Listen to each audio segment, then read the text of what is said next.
Delirium, Chapter 2. We must be constantly on guard against the disease. The health of our nation, our people, our families, and our minds depend on constant vigilance. Basic Health Measures, the Safety, Health, and Happiness Handbook, 12th edition. The smell of oranges has always reminded me of funerals. On the morning of my evaluation, it is the smell that wakes me up. I look at the clock on the bedside table. It's 6 o'clock. The light is gray, the sunlight just strengthening along the walls of the bedroom I share with both of my cousins, Marcia's children. Grace, the younger one, is crouched on her twin bed, getting already dressed, watching me. She has a whole orange in one hand. She's trying to gnaw on it like an apple with her little kid teeth. My stomach twists, and I have to close my eyes again to keep from remembering the hot, scratchy dress I was forced to wear when my mother died, to keep from remembering the murmurs of voices and large, rough hands passing me orange after orange to suck on, so I would stay quiet. At the funeral, I ate 4 oranges, section by section, and when I was left with only a pile of peelings heaped in my lap, I began to suck on those, the bitter taste of the pith helping me to keep the tears away. I open my eyes, and Grace leans forward, and the orange cupped on her outstretched palm. No, Gracie. I push off the covers and stand up. My stomach is clenching and unclenching like a fist. And you're not supposed to eat the peel, you know. She continues blinking up at me, her big gray eyes not saying anything. I sigh and sit down next to her. Here, I say, and show her how to peel the orange using her nails, unwinding bright orange curls and dropping them into her lap, the whole time trying to hold my breath against the smell. She watches me in silence. When I'm finished, she holds the orange, now unpeeled, in both hands, as though it's a glass ball and she's worried about breaking it. I nudge her. Go ahead, eat it now. She just stares at it, and I sigh and begin separating the sections for her one by one. As I do, I whisper as gently as possible. You know, the others would be nicer to you if you would speak once in a while. She doesn't respond, not that I really expect her to. My Aunt Carol hasn't said a word to her in the whole 6 years and 3 months of Grace's life. Not a single syllable. Carol thinks there's something wrong with her brain, but so far the doctors haven't found it. She's as dumb as a rock, Carol said matter-of-factly just the other day, watching Grace turn a bright-colored block over and over in her hand, as though it was beautiful and miraculous, as though she expected it to turn suddenly into something else. I stand up and go toward the window, moving away from Grace and her big staring eyes and thin, quick fingers. I feel sorry for her. Marcia, Grace's mother, is now dead. She always said she never wanted children in the first place. That's one of the downsides of the procedure. In the absence of deliria nervosa, some people find parenting distasteful. Thankfully, cases of full-blown detachment where a mother or father is unable to bond normally, dutifully, and responsibly with his or her children and winds up drowning them or sitting in their windpipes or beating them to death when they cry, are few.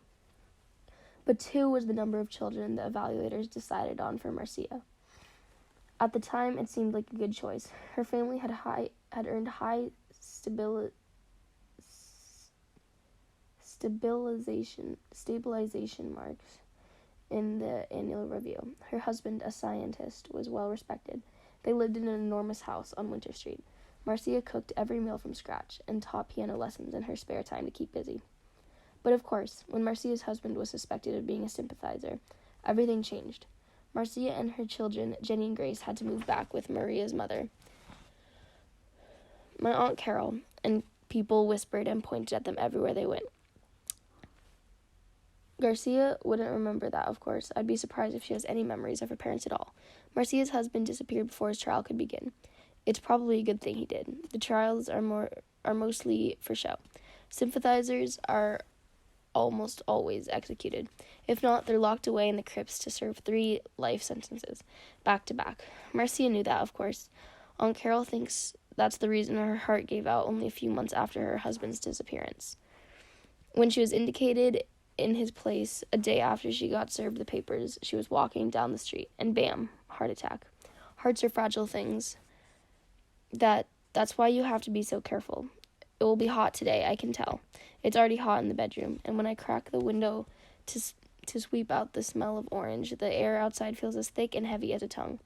I suck in deeply, inhaling the clean smell of seaweed and damp wood, listening to the distant cries of the seagulls as they circle endlessly. Somewhere beyond the low, gray, sloping buildings over the bay. Outside, a car engine guns to life. The sound startles me and I jump. Nervous by your evaluation? I turn around. My Aunt Carol is standing in the doorway, her hands folded. No, I say, though this is a lie. She smiles, just barely, a brief flitting thing. Don't worry, you'll be fine. Take your shower, and then I'll help you with your hair.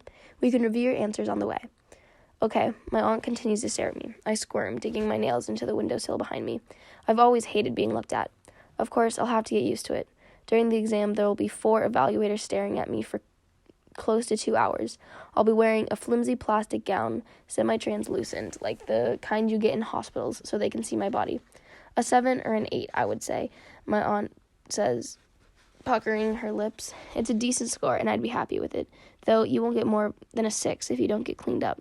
Senior year is almost over. The evaluation is the final test I will take. For the past 4 months, I've had all my various board exams, math, science, oral, and written proficiency, sociology, and psychology and photography, a specialty elective, and I should be getting my scores sometime in the next few weeks. I'm pretty sure I did well enough to get assigned to a college. I've always been a decent student. The academic assessors will analyze my strengths and weaknesses and then assign me to a school and a major. The evaluation is the last step so I can get paired.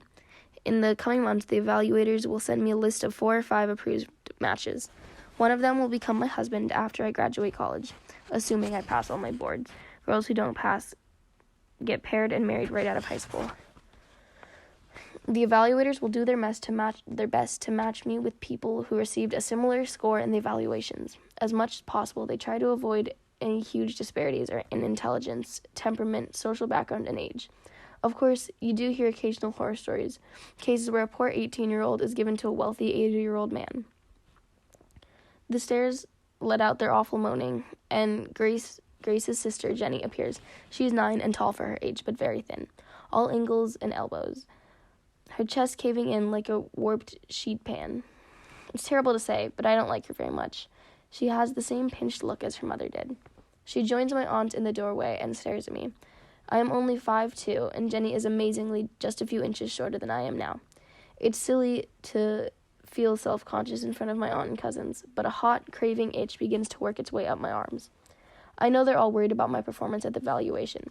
It's critical that I get paired with someone good. Jenny and Grace are years away from their procedures. If I marry well, in a few years, it will mean extra money for the family. It might also make the whispers go away, sing-song snatches that 4 years after the scandal still seem to follow us wherever we go, like the sound of rustling leaves carried on the wind. Sympathizer, sympathizer, sympathizer. It's only slightly better than the word that followed me for years after my mom's death, a snake-like hiss, indulating, leaving its trail of poison. Suicide. A sideways word, a word that people whisper and mutter and cough, a word that must be squeezed out behind cupped palms or murmured behind closed doors. It was only in my dreams that I heard the word shouted, screamed. I take a deep breath and duck down to pull the plastic bin from under my bed so my aunt won't see I'm shaking. Is Lena getting married today? Jenny asks my aunt. Her voice has always reminded me of bees droning flatly in the heat. Don't be stupid, my aunt says, but without irritation. You know she can't marry until she's cured. I take my towel from the bin and straighten up. That word, marry, makes my mouth go dry. Everyone marries as soon as they are done with their education. It's the way things are. Marriage is order and stability, the mark of a healthy society. See the book of Fundamentals of Society, page 114. But the thought of it still makes my heart flutter frantically, like an insect behind glass. I've never touched a boy, of course. Physical contact between uncured of opposite sex is forbidden.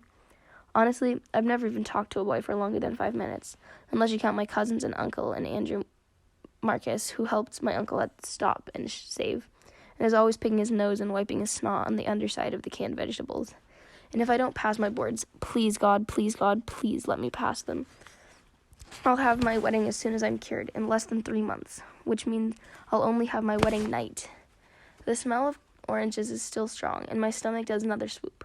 I bury my face in a towel and inhale, willing myself not to be sick. From downstairs, there is a clatter of dishes. My aunt sighs and checks her watch. "We have to leave in less than an hour," she says. "You'd better get moving."